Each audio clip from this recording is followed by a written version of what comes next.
gerokai sutrumpėjęs. Čia dabar tolimas metimas. Pataiko iš 3 taškų 4-52 ir dvikovas su Juventus vyko pabaigos. Žydrūnas Kelys, jo tolimas metimas ir pataiko dabar Tauras Jogėlas su Eigirdu Žukausku. Ir tada dabar 29-25. Čia perdavimas Lapatui ir Davidas Ginevičius. 4 sekundės iki atakai skirto laiko pabaigai po kulnų. Galiausiai juos aplenkė. Ir dabar pirmauja jau po 3 taškų zonos netaiklus. Dabar Tauras Jogėla, kuris kaip pats sakė, čia koks blokas Tauras pagauti. Tačiau šiandien kyla į Kimbardauskas, Šarūnas Vingelis, taip pat aikštėje Darius Gvazdauskas. Čia puikus perdavimas, kas pertraukėlį išnaudoja Gintaras Leonavičius.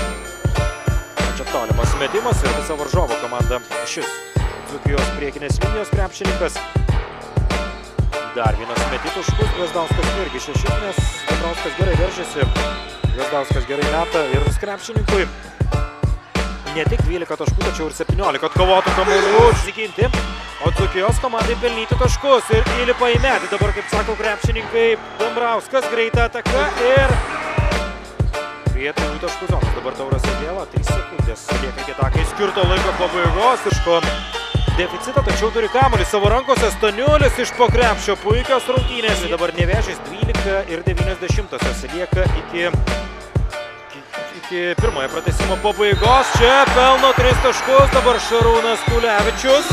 Situacija būtų tokia pat, jeigu prasižengtų Nevėžis ir mestų baudas, tarkime, Dzūkijos krepšininkai pataikytų vieną, būtų pratęsimas, tačiau apsigina dabar Nevėžis ir išplėšia pergalę šiose rungtynėse.